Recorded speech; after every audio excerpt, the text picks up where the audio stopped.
Good evening, everyone, and welcome to the December 16th edition of the regular City Council meeting for at 6 o'clock. At 6 o'clock exactly. Great. Would you call the roll, please? Councilmember Dennehy? Here. Councilmember Maloney? Here. Councilmember Schmischer? Here.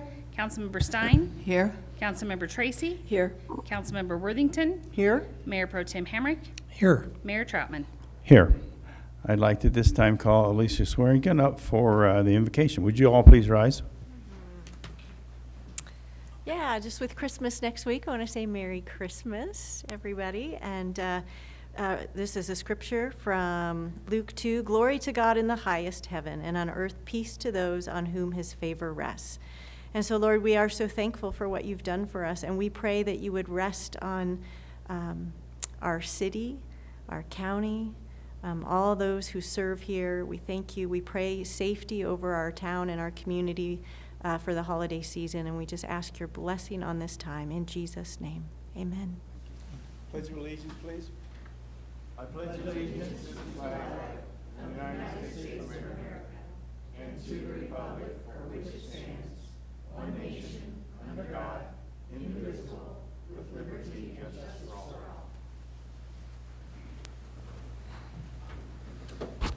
Thank you. At this time, then, we is a time for the public. We'd like to come address the City Council. If you'd like to, you need to fill out one of these requests to speak to Council and bring it to Cindy over here. And come to the podium, make sure the microphone is on, and you have it's 3 minutes, and you see the little lights there. So, this evening is Rick Retzloff. Is Rick here? I think he's not. Okay. And then Jerry Little. Is Jerry here? Come on up, Jerry.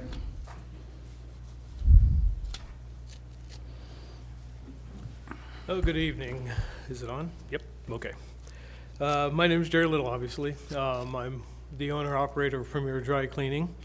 And obviously we have a little bit of a situation I need to bring before the council to see what might be done or not. The road closure has impacted our business pretty heavily. They've got two 400-foot pieces of gas pipe sitting right down the middle of the road. They have big road closure signs out that says, you know, the roads are closed, and a little tiny business access sign that actually points to Conoco. It doesn't point to our business.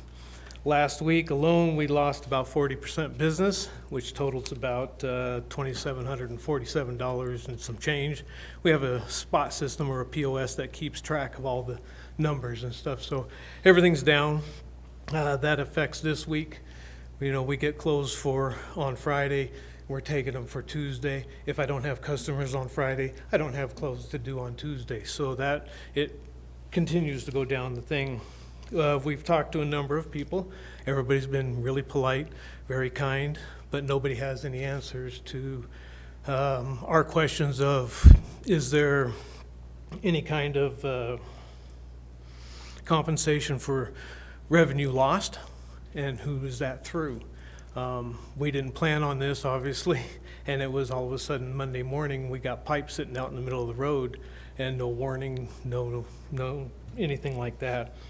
Our customers have been impacted also in the fact that most of them don't know how to get there. We field phone calls all day long, drive on the wrong side of the road, make an illegal turn, all the good stuff to get to our business.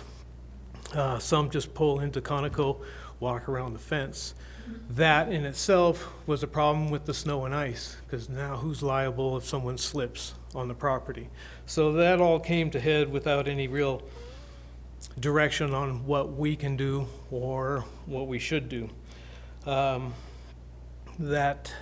this is obviously a busy time of the year for us, and that loss of income really does hurt. And I'm just one business, yes. I'm also the new business. Our question is where do we go? What do we do? How do we rectify the problems that we have encountered?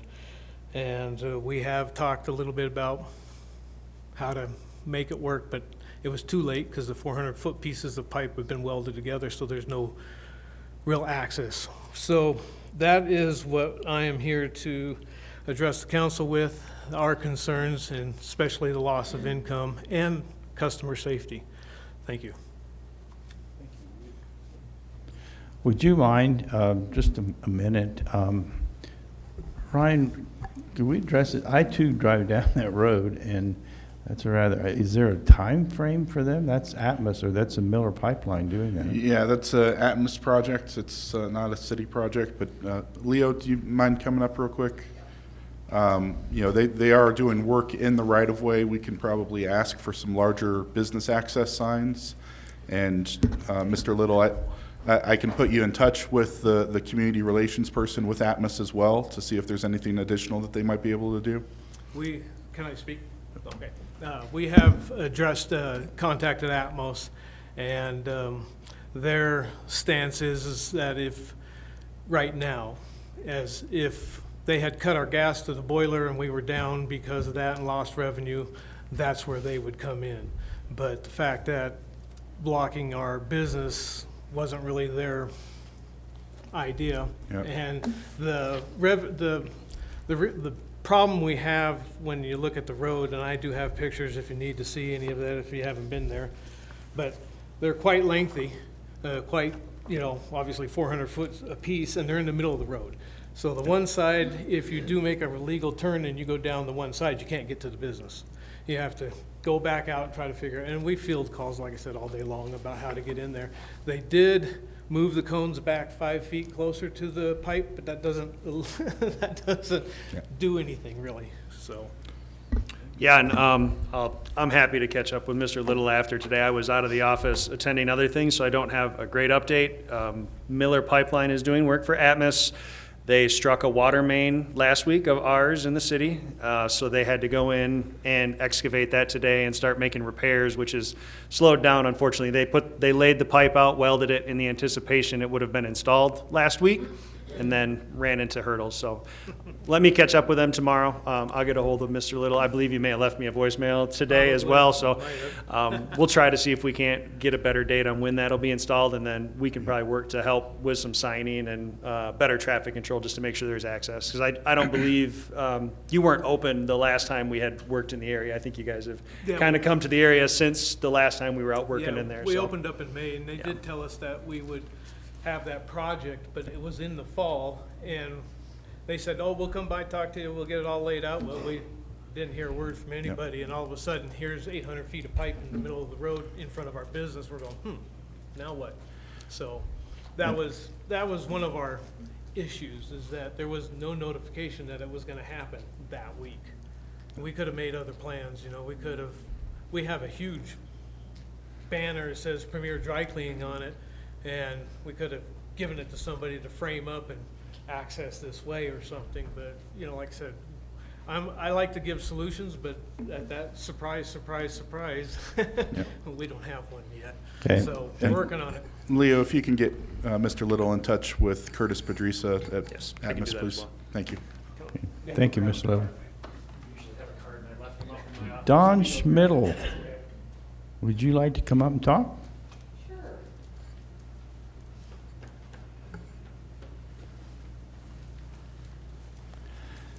This is Angel. She is the manager of McClure's and the Defiance Bar. And we were just talking about the problem that we have with the 4 a.m. to 6 a.m. no parking on Main Street. And I'm not really clear on how many days a week that is, if it's 5 days a week or 2 days a week. But the problem I have is my bartenders don't get out. Oh, okay, sorry. The problem that I have is our bartenders sometimes don't get out of the bar till 4, 5, 6 in the morning after they close at 2. And they're getting the $30 parking tickets for being at work on Main Street. So I don't know if there's an exception that can be made. I talked to the CCPD and was told, well, have them park around the corner. I don't want my girls at 4, 5, or 6 a.m. in the morning with all that money in their pockets, walking around the corner, walking down a block to find their car. We have the tenants that live downtown. I know on their block, they have the Elks, they have the Boys and Girls Club, they have McClure's, they have World's End, they have the Defiance Bar. So their people have to park out on Main Street as well and don't get out till 4 or 5 in the morning. So I don't know if there's an exception to it. You know, there's a lot of times working in the bar industry, you know it, I know it, Jerry I know knows it. You have a problem with a customer, you throw them out for the night. I mean, this happened at my bar a couple of years ago in Blossom, and he waited in the darkness until my bartenders left, like at 5 a.m., and then he vandalized my bar. Super glued the doors, threw paint everywhere, because he'd been thrown out that night.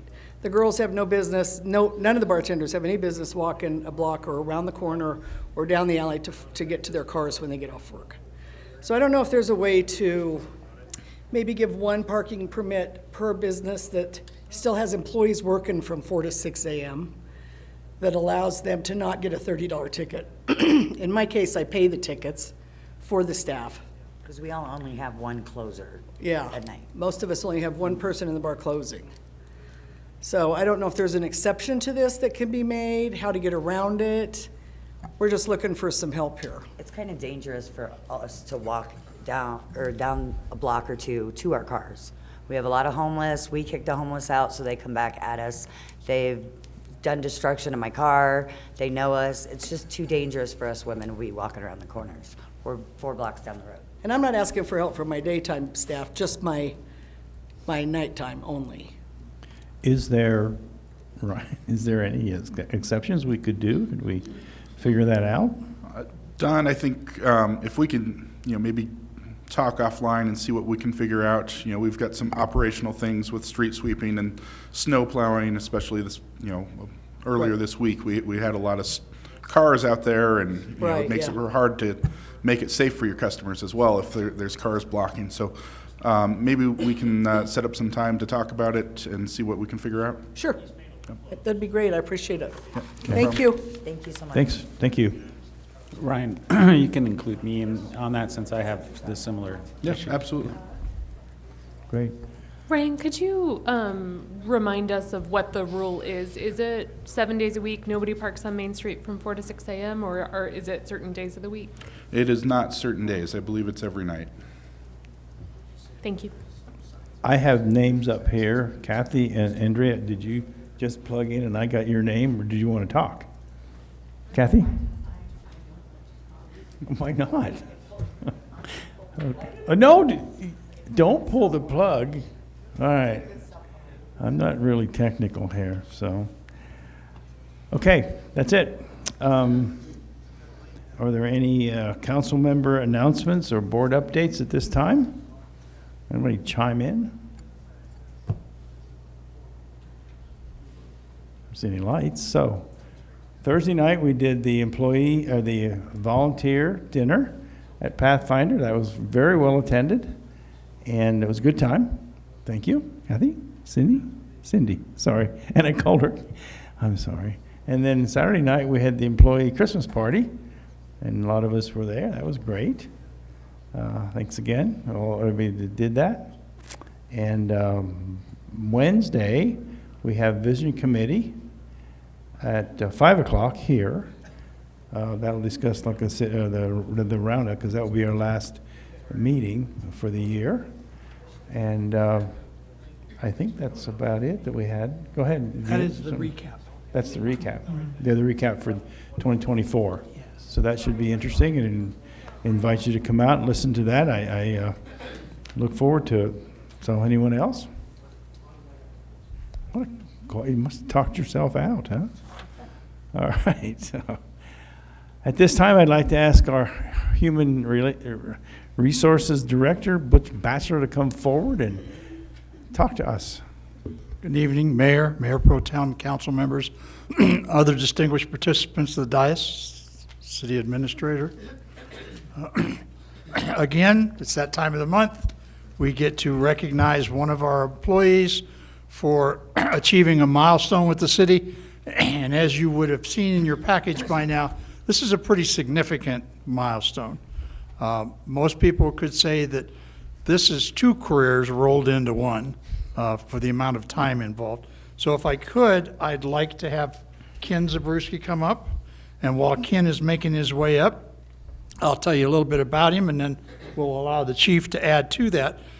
Ken was hired on June 1st, 1978, as a police officer in the Canyon Cities Police Department. On September 9th, 1985, Officer Zabruski was promoted to police corporal, and then on May 1st, 1991, Corporal Zabruski was promoted to police sergeant, a position he held until his retirement on August 10th, 2018. Ken, being evidently a glutton for punishment, returned back to active duty with the police department on September 17th of 2019, November 25th, 2019, as a police officer park ranger, a position he currently holds. So he had a 15-month gap, and then he decided he missed his fellow workers in the police department, his other sworn officers, and decided they needed him, so he came back.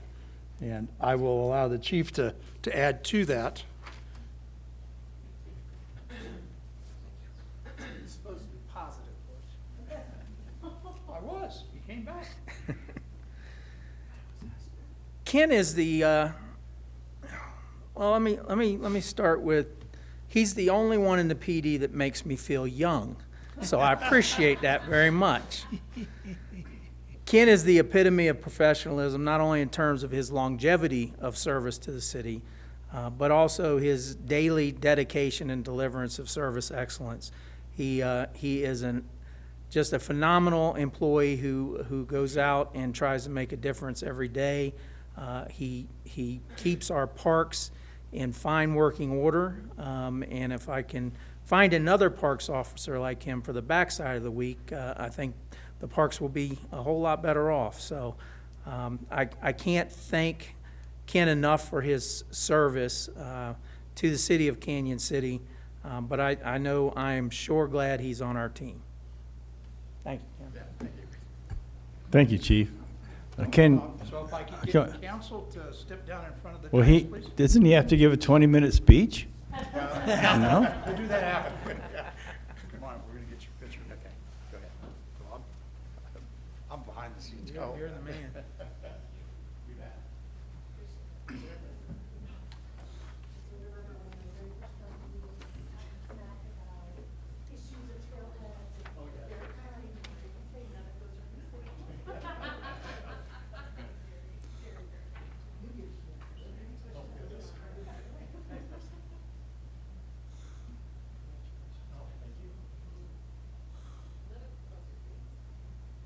Okay, you're gonna have to get friendly here.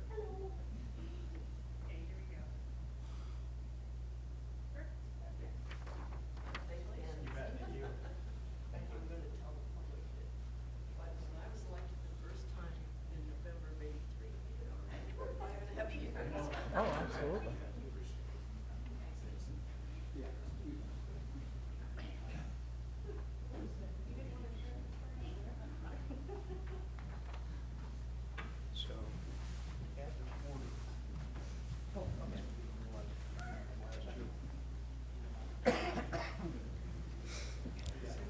Mr. Mayor, if I may. I just wanted to comment that I was elected to my first term on City Council the first time around a very long time ago in November of 1983. But it's important to note that Mr. Zabruski was already here 5.5 years when I first came on council in November of '83. So thank you. Yeah, thank you, Ken. You brought your fan club with you, huh? It's great. Yeah, I saw Ken at the lunch or dinner, and I said, well, how are you enjoying retirement? And he looks at me and said, I didn't retire. I thought, oh, I'm sorry. Thank you.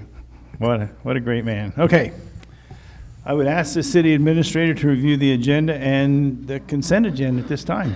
Thank you, Mr. Mayor, members of council. Item 8A is to approve the minutes for the regular city council meeting on December 2nd, the general government meeting on December 4th, and special meetings November 26th, which was the premiere of the Bridge of Lights, November 26th, which was with the Art Committee, December 3rd, and December 4th, also with the, November 26th was the Art Committee, December 4th was the Fremont Center for the Arts meeting.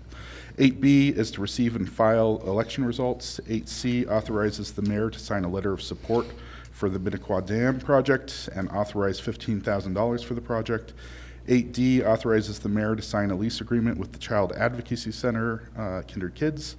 8E authorizes the city administrator to sign a funding agreement with the Golden Age Center. 8F authorizes the city administrator to sign a funding agreement with the Humane Society. 8G authorizes the city administrator to sign a funding contract with the Royal Gorge Chamber Alliance. 8H extends bid 1-24 for janitorial services for the 2025 calendar year and authorizes the city administrator to sign a professional services agreement. 8I declares surplus equipment and approves disposal in accordance with city policy. 8J is to receive and file a monthly budget summary for October of '24. 8K, receive and file P-card disbursements. 8L is to receive and file cash disbursements. And 8M is another set of cash disbursements that need to be ratified.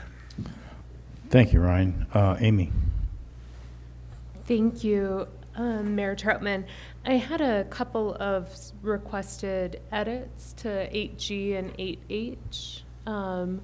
On 8G, it specifically references Main Street, and I think it might be wise to say Main Street or Highway 50, keeping in mind that the Royal Gorge Chamber Alliance is intending to perhaps pursue a move in the coming year. And then 8H, to clarify that supplies is equipment and that the consumable supplies are furnished by the city. I'm happy to provide specific language for those proposed changes if council is amenable to them. I would also ask that we specify in the clean, the bid 0124 extension, the NTE amount within the contract itself. And for the chamber contract, I would suggest just removing Main Street and just leaving it for chamber, chamber operations. Center. The visitor center will be located within the chamber. And for the 8G, I did already send it to the Royal Gorge Chamber with that removed for them, so that they were aware of that and they were good with that, so. Great. You're, Amy, I did not understand. What are we doing on H? Are there changes that have to be made, or can we approve? If we approve. Yeah, on H, there's a line that says that the clean company provides supplies. We're going to remove the word supplies and change it to tools and equipment. And then an additional line that says that the city will provide the consumable products. Okay, I saw that. Is that? And then addition of a not to exceed amount as well. So when we make the amendment, the motion, that has to be included in that motion for those changes. Okay, Emily. Thanks. I just found a typo that I hadn't noticed earlier, or hadn't passed along earlier. On 8H, Exhibit A, and it's on page 11, which is digital, page 88, under number 3, payment. There just seems to be a number left out there. City will pay the contractor a sum not to exceed, and it's a lot of zeros, so I think there's a digit left out there. I believe that's Council Members Schmischer's motion to for the not to exceed amount. Okay, so that'll be fixed there. Thank you. Yes, ma'am. Okay. Anyone else? And ask someone to attempt a motion and then call for a second. Would someone like to make a motion with those corrections? Amy. Mayor Troutman, I move that we approve the consent agenda with the amendments discussed and agenda as written. Is that acceptable to everybody? Any questions on that? Okay. John has seconded. Thank you. Any discussions on that motion then? None? All right. Would you call the roll, please? Councilmember Dennehy? Aye. Maloney? Aye. Schmischer? Aye. Stein? Aye. Tracy? Aye. Worthington? Aye. Mayor Pro Tem Hamrick? Aye. Okay, item number 9 is the long-awaited and anticipated city administrator's report. Thank you, Mr. Mayor. You have the written report. And I too was also going to mention the board recognition meeting, dinner and the city party. But in addition to those things, we also The police department did Shop with the Cop on Saturday. It was a very well-attended event. There were over 200 community volunteers, and we served over, actually, I believe it was exactly 100 kiddos in the community. And it's a great event every year. The chief and his wife Eve, who's the main volunteer and coordinator for the event, along with the command staff and all the police department, they did a fantastic job putting on that event, and it's amazing to see the smiles every year that grace that building during that time. Also, a big thank you to Walmart for everything that they did and everybody who donated to the cause over the course of the last year. We also had a great tree lighting ceremony a couple of Fridays ago, and very favorable weather. There was a lot of people downtown, and Sally's Bakery was extremely busy, and I'm happy to take any additional questions regarding the written report. Any questions of council? Okay. Thank you, Brian. Number 10 is a public hearing. We'll now open the public hearing regarding the 2024 budget appropriations. And could we have our finance director approach the podium? We'll have Finance Director Tammy Nordyke.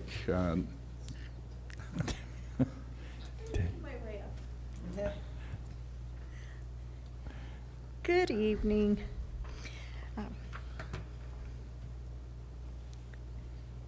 So as part of our budget amendment, we'd converted our software in 2024.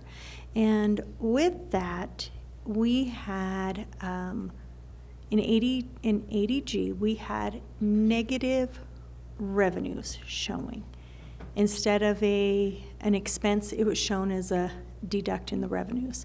So when we converted to our new software, we now show that as a true expense. So by doing that, it changed the bottom line of our overall budget, which is requiring us to have additional appropriations. And so that is the main reason for this budget amendment. Plus then we also have our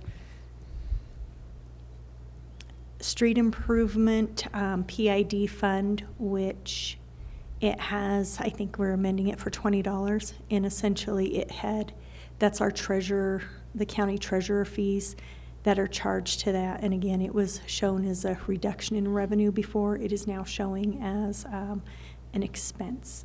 So those are the main items that are changing the overall bottom line of our 2024 budget and requiring us to have the amendment for the appropriations. There are 3 items that you see for the 2024 budget. The first one is the ordinance, which increases the bottom lines, increases what we're spending per fund. You also see a resolution, which is transfers over $5,000. Those transfers are of the existing funds that were already budgeted, so they did not have any impact on the bottom line. The last item under the hearing is the memo, which is transfers of less than $5,000. And so that is what we're having for our 2024 budget amendment. That would close out 2024. That will close out 2024. And those are mostly software generated because of the different names and captions, pretty much. Pretty much. Yeah. Okay. And on the items that are over the $10,000 that actually fall under the resolution, part of that was because we created new GL numbers, where we used to have, for instance, legal fees under professional services. What we did is we created a separate GL number for legal fees. So in order to have money appropriated there, we moved it from our professional services or outside services to the legal fees. And so you'll see some items like that. We also, in our budget, we budget for grants that we may be awarded during the year. And so those are under our potential grant line item. And once we are awarded grants, we move the money from the potential grants to the actual grant line. And so those are how some of those other changes. So that's money we haven't received yet. And in this introduction, the ordinance that we're going to have is, so if and when we get those, then they just are pushed over as income the city had received, or is it a separate category? So the grants, if you're referring specifically to the grants, those grants were awarded in 2024, and the funds have already been received, and the funds have been spent. We do have revenue identified in the budget for potential grants, and we also have an offsetting expense for potential grants. But at the time of the budget adoption, we don't identify those, because at the point we're adopting the budget, we don't know what other small grants we may get during the year. And you could receive less money than our expectations are. Mm-hmm. Okay. Any questions of council? John? Thank you, Mr. Mayor. As I understand it, there's some IRS changes that have happened that require a change in our accounting, or I'm not sure this is the question. Does it require us to change? But I understand that the new IRS rules require software to be now handled as a capital depreciation item. Is that correct? So with our accounting rules, we do have to capitalize some of the software leases as, basically they call them a SPITA, which is a software-based information technology agreement, and we do have to show lease income for that and associated expenses. And so that is basically done when we do our year-end entries to get our financials into compliance with generally accepted accounting principles. So that's a 2025 exercise?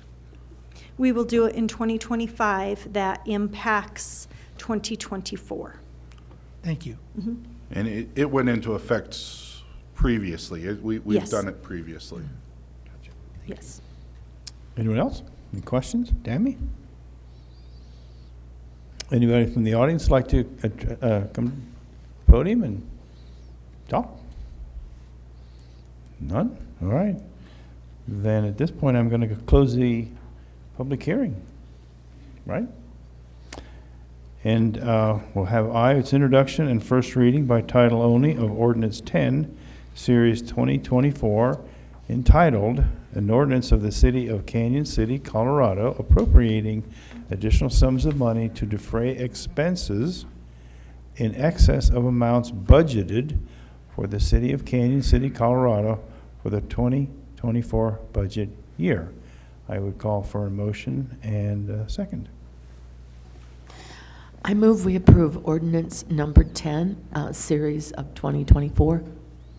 Thank you, Andrea. Emily? I'll second that. Second, thank you. Any discussion on that motion? Would you call the roll, please? Councilmember Dennehy? He must not have service right now. Councilmember Maloney? Aye. Schmisher? Aye. Stein? Aye. Tracy? Aye. Worthington? Aye. Mayor Pro Tem Hamrick? Aye. Thank you. Okay, we'll go into introduction and adoption by title only of Resolution 19, Series 2024, entitled, A Resolution of the City of Canyon City, Colorado, authorizing a transfer of budgeted funds within the 2024 budget of the City of Canyon City, Colorado. Ask for a motion and a second.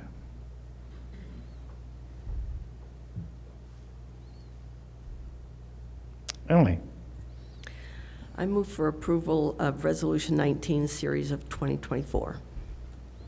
I'll second. Second, Jared, thank you. Any discussion on that motion? Would you call the roll, please? Councilmember Dennehy? Aye. Councilmember Maloney? Aye. Councilmember Schmisher? Aye. Councilmember Stein? Aye. Councilmember Tracy? Aye. Councilmember Worthington? Aye. Mayor Pro Tem Hamrick? Aye. Okay, having done all that then, we would ask to receive and file the 2024 budget transfers that are under $5,000. And ask for a motion, a second? Emily? I move that we receive and file the 2024 budget transfers that are under $5,000. Second. Second, Kathy, thank you. Any discussion on that motion? Would you call roll, please? Councilmember Dennehy? Aye. Maloney? Aye. Schmisher? Aye. Stein? Aye. Tracy? Aye. Worthington? Aye. Mayor Pro Tem Hamrick? Aye. Okay, thank you. On item number 11 in our schedule here is a discussion. It's a second reading and adoption by title only of Ordinance 11, Series 2024, entitled, "An Ordinance of the City of Canyon City, Colorado appropriating sums of money to various funds in the amounts and for the purpose as set forth below for the City of Canyon City, Colorado for the 2025 budget year." I'd ask Tammy or Ryan, which one? I can You start. can do that? This is a second reading. Staff recommends Right. passing on a second reading. I have not received any public comment. Tammy? I have not received any public comment. Okay. Thank you. I then ask for a motion and a second. Amy? I actually have a question. I know that we had previously heard from Mr. Aaron Maleko about the idea of where Clock Tower Plaza should be located, in the New Method location or in the 3rd Street location, and I believe we had said that we would have a conversation about it at some point. I just want to make sure that we have that conversation before any funds are expended towards Clock Tower Plaza, as I understand that money has been allocated for it in this budget. And to see if city staff had an idea as to when that conversation might occur. Yeah, Director Evans has put out a call for some bids on the pricing for completing the design of Clock Tower Plaza, and when we bring that forward, that's when we will plan on having that discussion. Great, thank you. Okay. Emily? I'll move for approval of ordinance number 11, series of 2024 on second reading. Second. John, thank you. Any discussion on that motion? Hearing and seeing none, would you call a roll, please? Councilmember Dennehy? Aye. Maloney?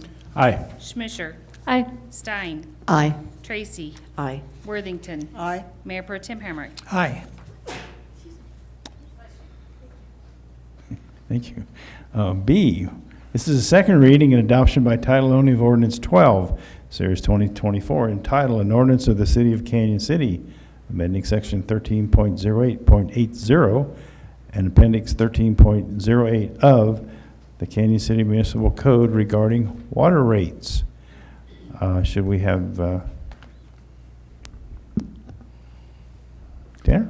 This is a second reading. I'm not aware of any public comments regarding the rate increase. Travis? No. Okay. Any questions of Travis or Ryan? Thank you, Travis. That's pretty quick.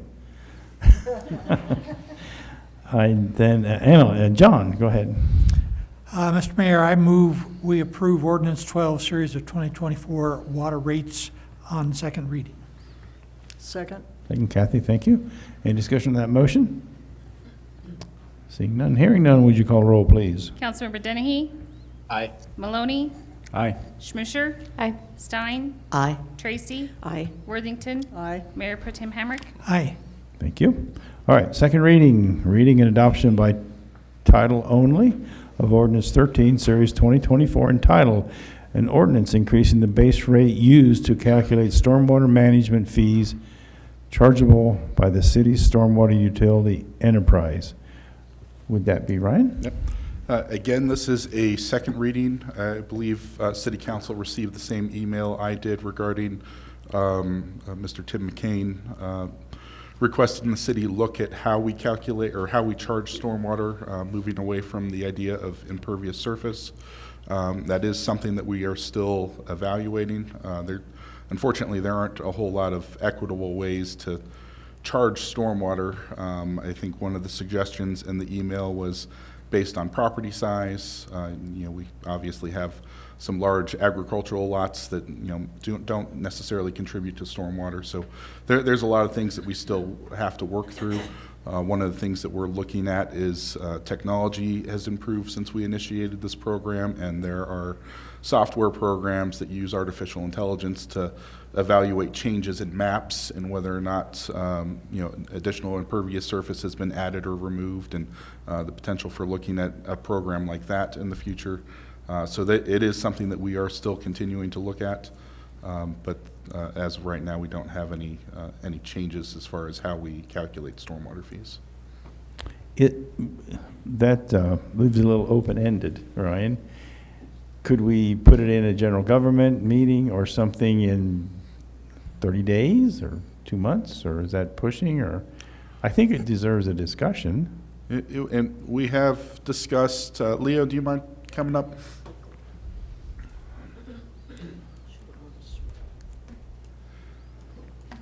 I don't recall which meeting it was. I want to say the June or July general government. We had a discussion where we talked about some of the ways other municipalities charge for this. As Ryan mentioned, more of a flat rate for residential, or some are based on acreage. We as staff just haven't had an opportunity to really develop what would be a good opportunity for us, or an alternative for us if we wanted to consider that. So if that's a priority for you as council and staff, administration, we can certainly move that up and bring a formal recommendation back in the next probably 2 months of maybe what we would like. What would be a staff, I guess, suggestion for discussion. So we could probably look at the February vision or the March general government meeting. Okay. Emily? Would this be something that would go to water committee, or do they just not touch on stormwater? We have traditionally taken things like this to the water committee, yes. Seems like it would be helpful to get input from them at some point in the process. In fairness, could we say general government for March? That should be doable.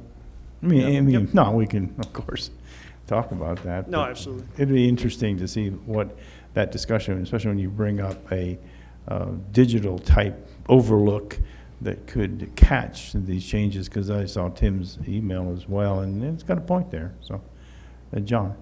As chair of that committee and having the water superintendent here in the audience, I'm sure we can get that on the agenda for the water committee to discuss.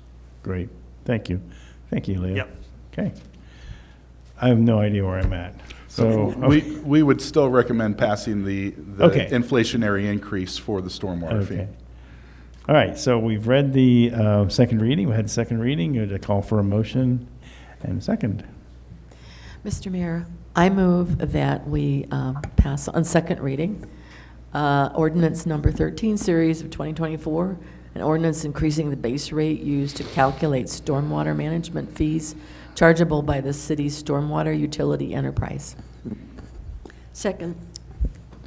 Thank you. Who seconded? Emily? Thank you, Emily. Any discussion on that motion? Would you call a roll, please? Councilmember Dennehy? Aye. Maloney? Aye. Schmisher? Aye. Stein? Aye. Tracy?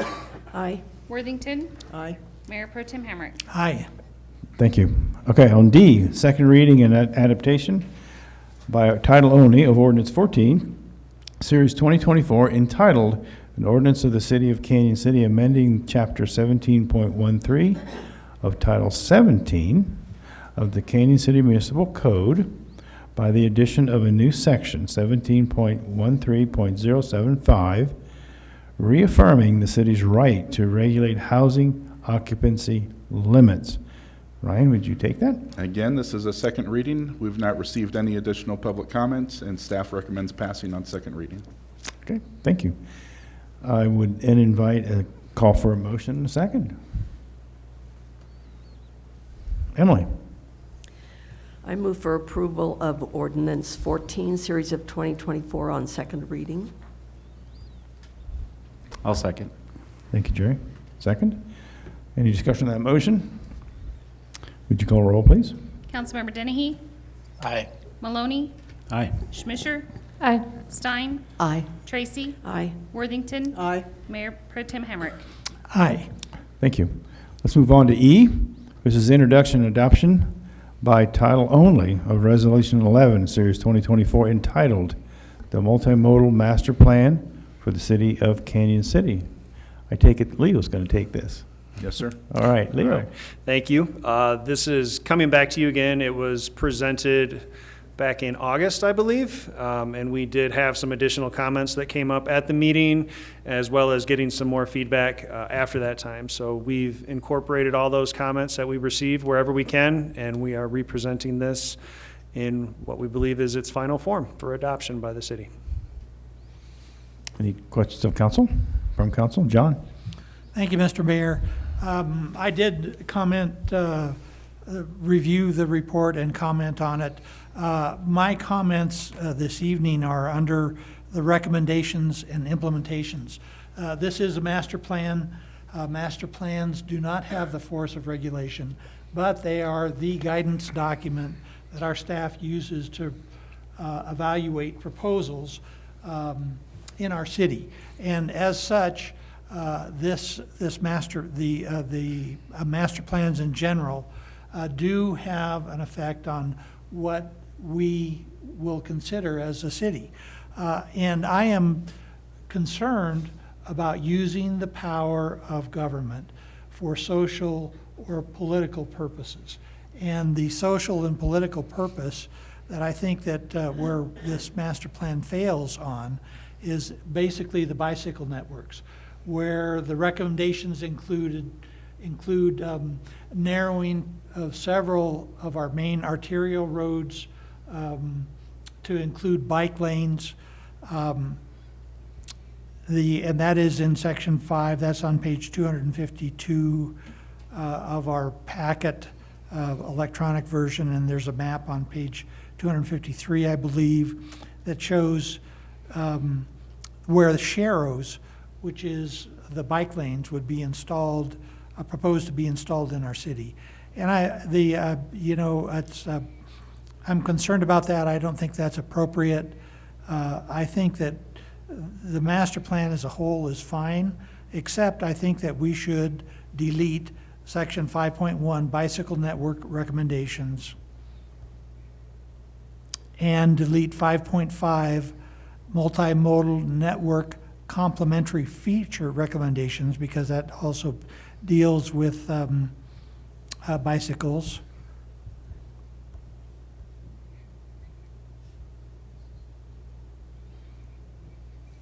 And I think that's the extent of my comment. So I'm the master plan, but the issue is that here we are using the power of government to tell our citizens what they can propose to us to achieve the goals of a 5-minute city. And I'm opposed to using the power of government to do that. Thank you, John. Emily? I may have misunderstood Councilmember Hamrick. The sharrows, if I understand them correctly, are not bike lanes. They're just markings that say that both vehicles and bicycles can use the space. Is that right? That's correct. Yeah. That's Sharrows are intended to communicate that a set lane is for bicycle and vehicular use together.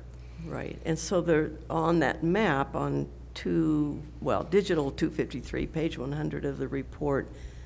It's the green ones, if I understand correctly, where there would actually be a lane designated for bicycles, but the blue ones would just be markings saying this is a shared space. Correct. Yes. So is that, I don't know if that's changes or not what you're suggesting, Councilmember Hamrick. So actually my comments are on where the installation of the bicycle lanes, not the sharrows per se. Oh, okay. Amy? Would you Mayor Pro Tem Hamrick, would you be able to tell us the page numbers that you're recommending for deletion? Yeah, so I'm looking at page 252 on the electronic version, which I'm not sure. It's page 99 of the Yes, master plan. page 99.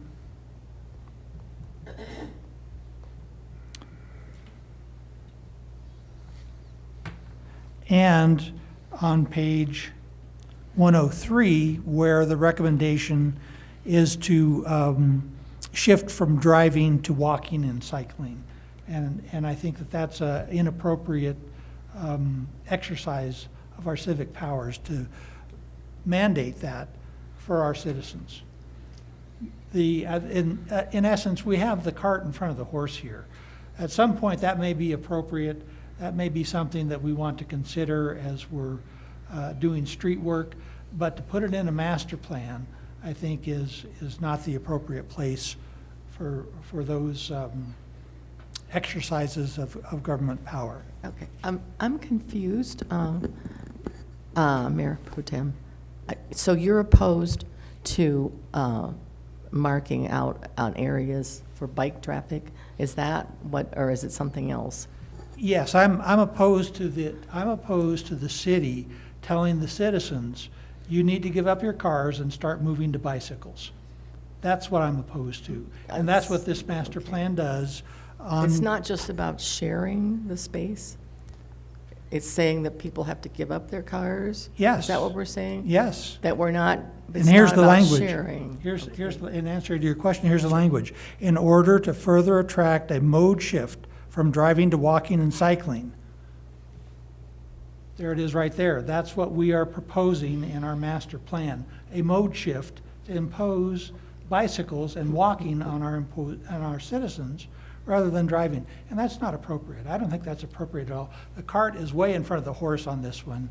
At some point that may be appropriate, but not in this master plan. I don't see anything wrong with encouraging more walking and biking if we can provide safe routes for that. I do not mind encouraging, but I disagree with putting it in a master plan where that is our goal. So encouragement is one thing, but to tell the citizens that when you bring projects to us, you have to be considerate of and implement a mode shift from driving to walking and cycling for identified short trips. And I don't think that's appropriate. Emily? Well, I don't read the language at 5.5 that way when it says in order to further attract, not mandate, attract a mode shift. And I think, it might be worth talking to about that there are some state laws, I believe, that impact bicycles and what they have the right to do. I don't see this plan at all as mandating anything. It's not telling me I can't drive my car. It's just putting in place some features to make it safe for everyone, whether they're in a car, safer, whether they're in a car, on a bike, on foot. And I think it's that safety focus that I don't see this as a mandate to do anything different. Master plans are not suggestions. They are more than a suggestion. They become a feature that our staff uses to evaluate proposals. And in that respect, it does become a mandate. It would be, well, what private property? Are you anticipating that there's certain private property uses that are going to be impacted? I see this mostly as sidewalks and streets and things like that. And like I said, there are a lot of, most of the plan I can agree with. But I do not agree with a mode shift from driving to walking and cycling being included in a master plan.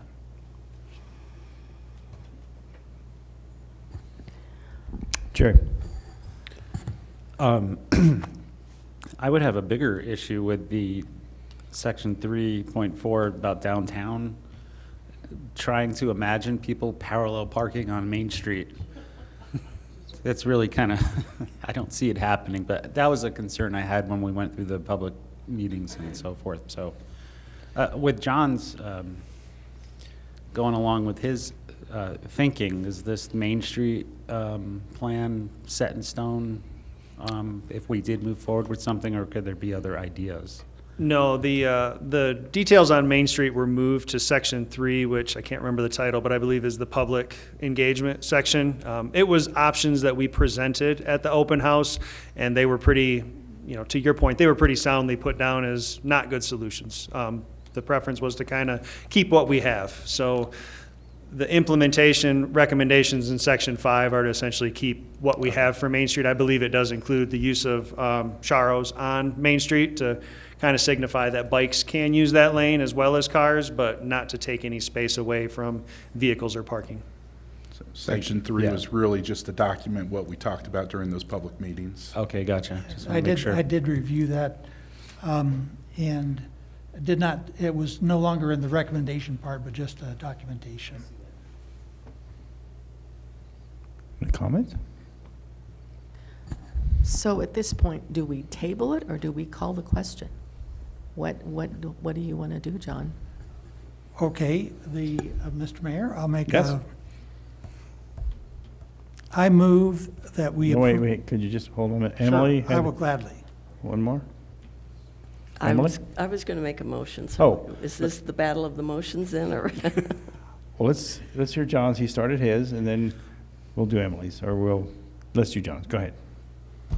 So I move that City Council accept the multimodal master plan with the deletion, which would include the deletion of 5.1 on page 99 of the plan, and deletion of 5.5 on page 103 of the plan. Everybody understand that motion? I'd ask for then a second.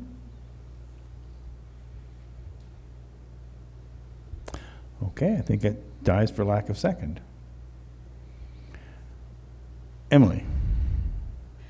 Thanks. I am moved for approval of Resolution 11, Series of 2024 on the multimodal master plan for the city. Motion- Motion's been made and second. There are discussions on that?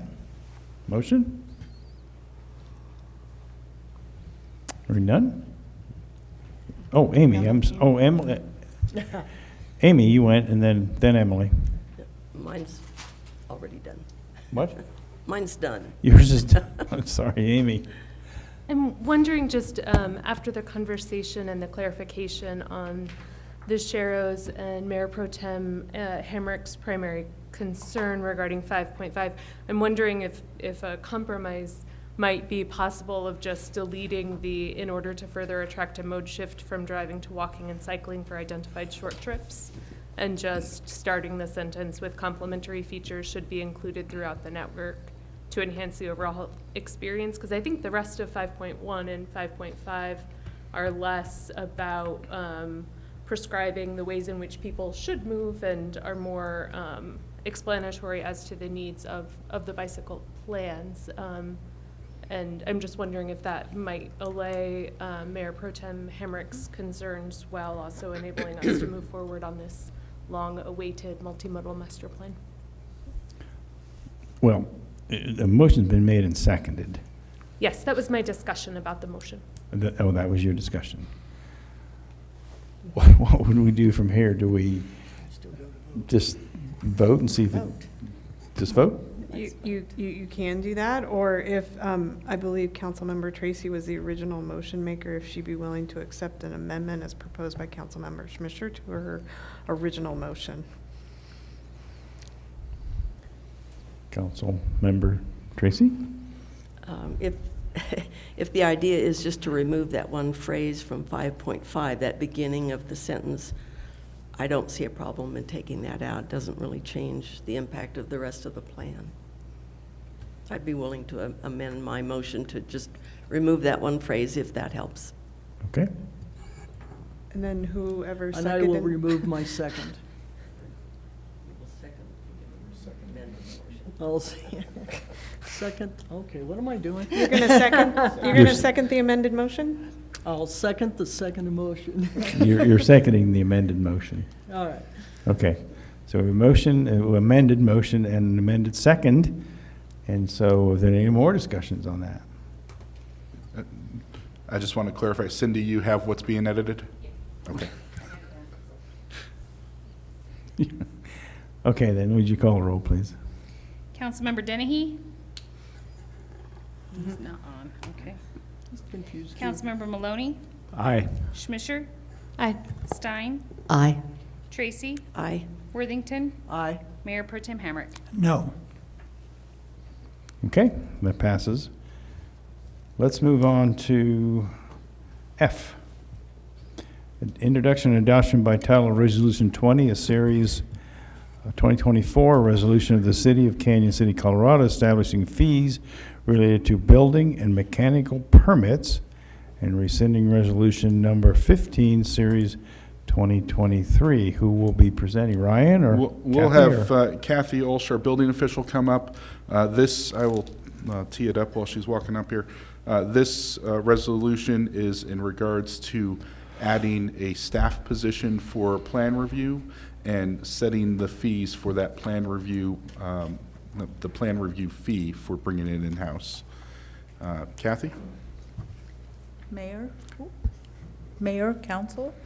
So we need to establish plan review fees for commercial plan review since we'll be bringing them back in-house.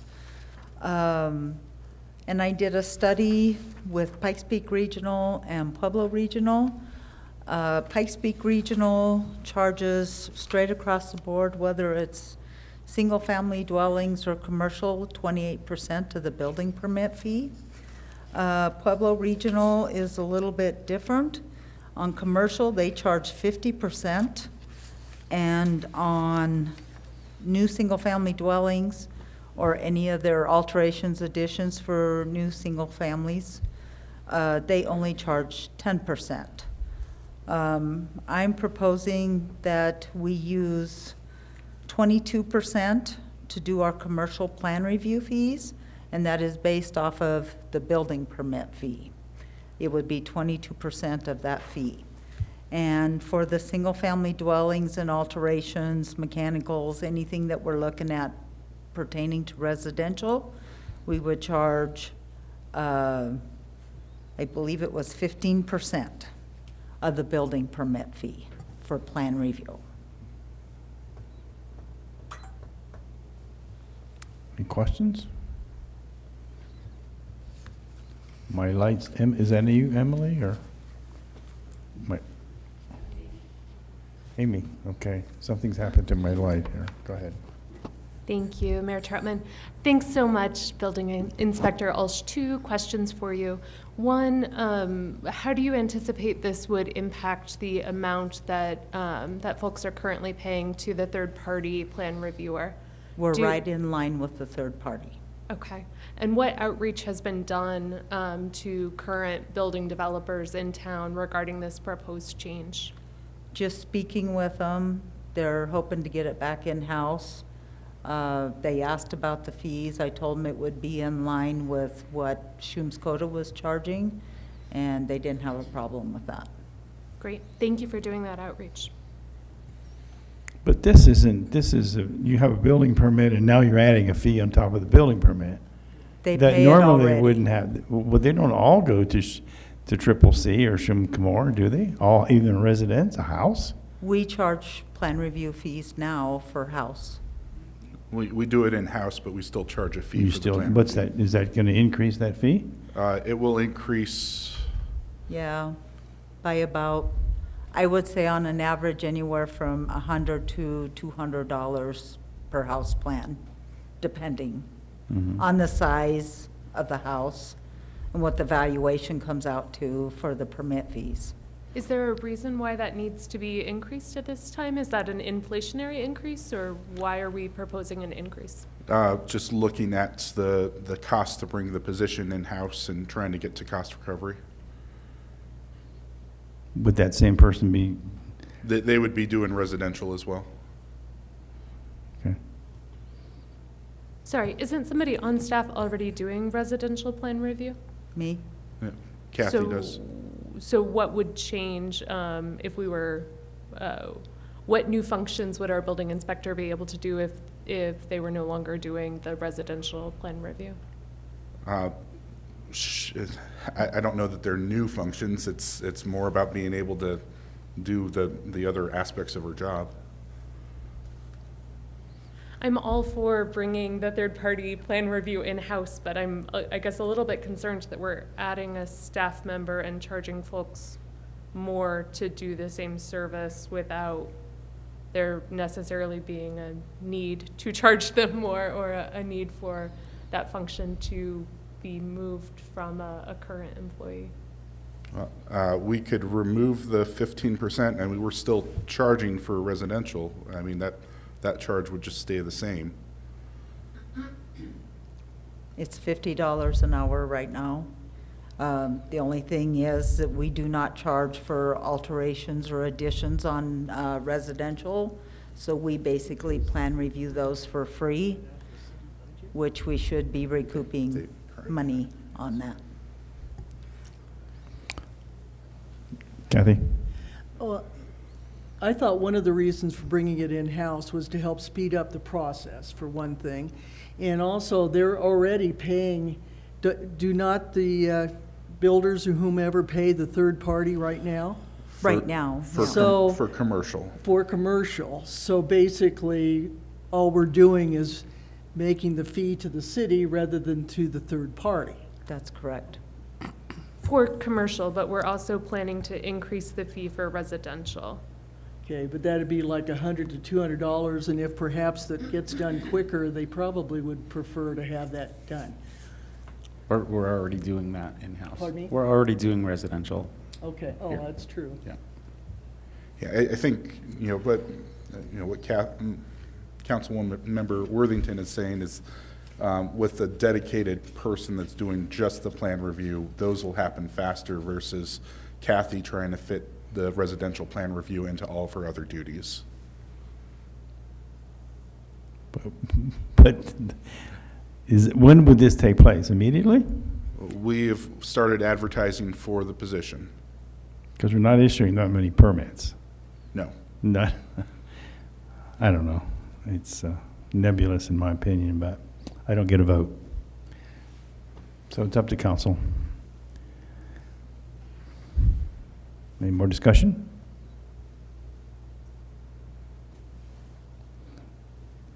Boy, pretty quiet. Emily?